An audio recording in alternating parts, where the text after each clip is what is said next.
یہ اس دنیا کا دستور ہے. میں بات کر رہا ہوں جی علی گل ملا کے بارے میں.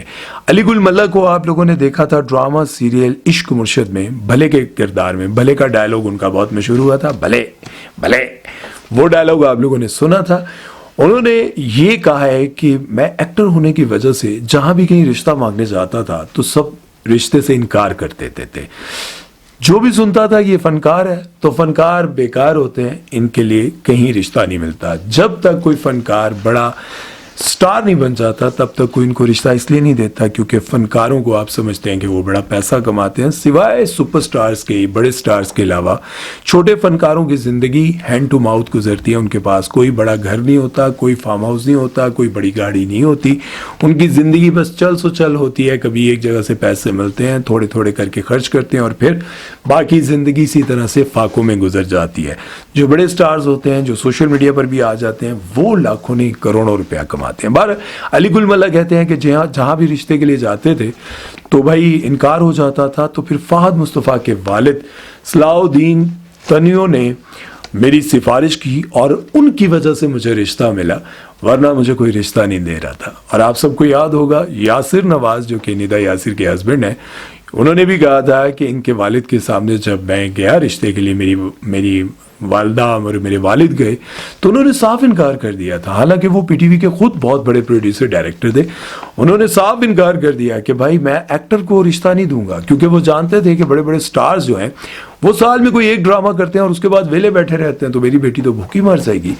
تو یاسر نواز نے بھی ان کو راضی کرنے کے لیے ایک ریسٹورنٹ بنایا تھا, اور جب شادی ہو گئی تو ریسٹورنٹ اگلے دوسرے تیسرے دن ہی بند کر دیا. انہوں نے کیا ہوں تو خواب پورا ہو گیا. ندا سے جب ان کی شادی ہوئی انہوں نے ریسٹورنٹ بند کر دیا. تو اسی طرح سے فہد مصطفیٰ کے والد نے ان کی سفارش کی اور ان کو یہ رشتہ ملا.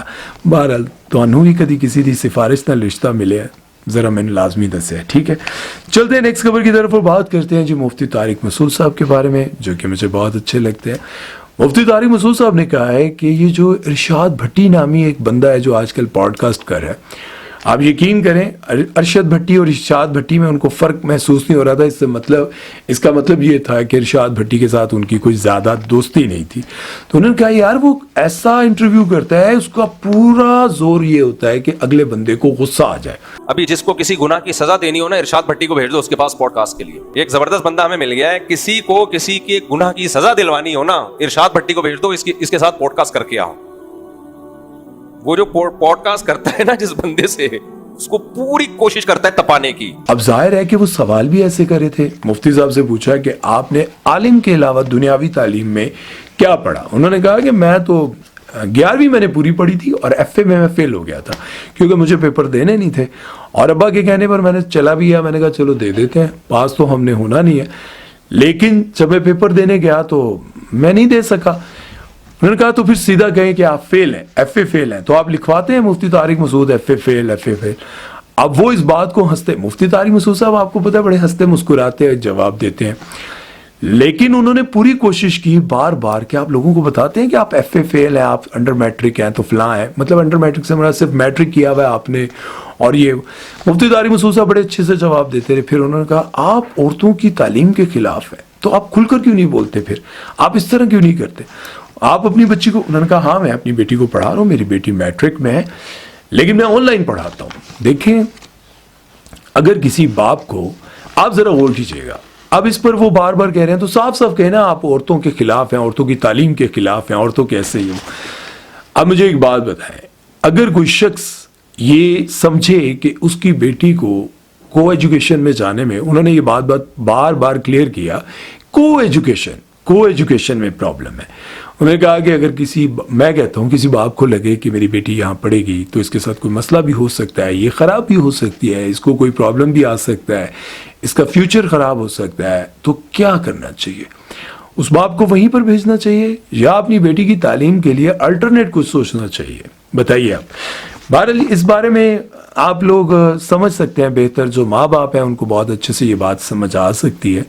اور جو لڑکیاں آج کے دور میں کہتی ہیں کہ یہ مفتی حضرات ایسے ہیں ویسے ہیں, یہ ہیں وہ ہے, جب یہ خود اولاد والی بن جاتی ہیں, جب اللہ ان کو خود بیٹی دیتا ہے تو پھر یہ خود بھی ایسی ہو جاتی ہیں. یہ بھی کبھی نہیں چاہتی کہ میری بیٹی ایسی زندگی گزارے کہ یہ کب آ رہی ہے گھر, کب جا رہی ہے, کبھی بھی نہیں. یہی جو لڑکیاں آج کی جن کو غصہ آتا ہے کہ ماں باپ منع کرتے ہیں یا یہ مولوی منع کرتے ہیں یا پھر یہ یوٹیوب پہ بیٹھے ہوئے کچھ لوگ ایسی باتوں کو برا کہتے ہیں کہ یہ جو آزادیاں ہیں یہ وہ، تو یقین جانے جب ان کی اپنی اولاد ہو جاتی ہے تو ان کو غصہ آنے لگ جاتا ہے اگر ان کی بیٹی لیٹ آئے.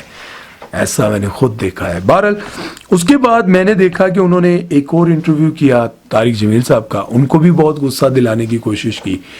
اس کے بعد انہوں نے حنیف قریشی صاحب کا انٹرویو کیا. حنیف قریشی کے ساتھ جب انہوں نے بات کی تو حنیف قریشی نے ان کے ساتھ ٹھیک ٹھاک قسم کی جو ہے نا وہ تکرار کی اور غصے میں جواب دیے. انہوں نے کہا کہ جب بھی انہوں نے کہا نا کہ آپ تو اکثر لوگوں کو غصہ اور تہج دلا کر پتہ نہیں کیا کچھ کرواتے ہیں اور یہ وہ. انہوں نے کہا جب پاکستان میں کوئی دیندار لوگ شہید ہوتے ہیں، ان پر کوئی حملہ ہوتا ہے، یہ جتنے بھی میڈیا پرسن ہیں یہ خاموش کیوں رہتے ہیں؟ ان کی آوازیں اس وقت کیوں بند ہو جاتی ہیں؟ آپ کی آوازیں کہاں سے چلتی ہیں؟ کون بٹن آن کرتا ہے، کون آف کرتا ہے، یہ ہم سب اچھی طرح جانتے ہیں. تو انہوں نے کہا ہم نہیں بولتے ہیں. انہوں نے کہا بالکل بھی نہیں بولتے. حنیف قریشی نے ان کو جواب ویسے نہیں دیے جس طرح سے انہوں نے امید کی تھی کہ مولانا طارق جمیل صاحب وہ بھی ہنستے مسکراتے ہوئے جواب دیتے رہے. ان سے بڑے تلخ سوال کیے.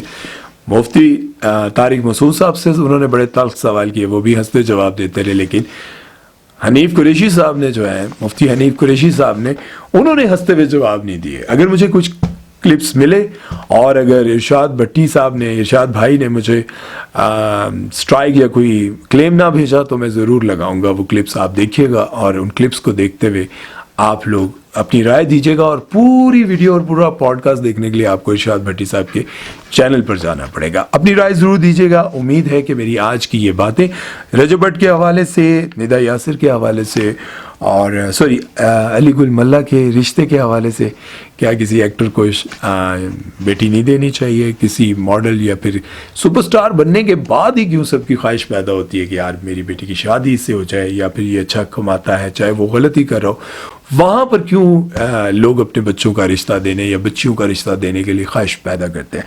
اور اس کے بعد مفتی طارق مسعود صاحب کے بارے میں نے بات کی، ارشاد بھٹی کے بارے میں بات کی. ان ساری چیزوں کے بارے میں اپنی رائے ضرور دیجیے گا. امید ہے کہ آج کا پروگرام آپ لوگوں کو پسند آیا ہوگا. ہوں میں دسو کتنے نے میری عیدی؟ ہاں چلو شاباش، عیدی بھیج دینا آرام سے. شاباش شاباش شاباش. چلو اپنا خیال رکھنا، دعا میں یاد رکھنا. مجھے دیجیے اجازت. اللہ حافظ.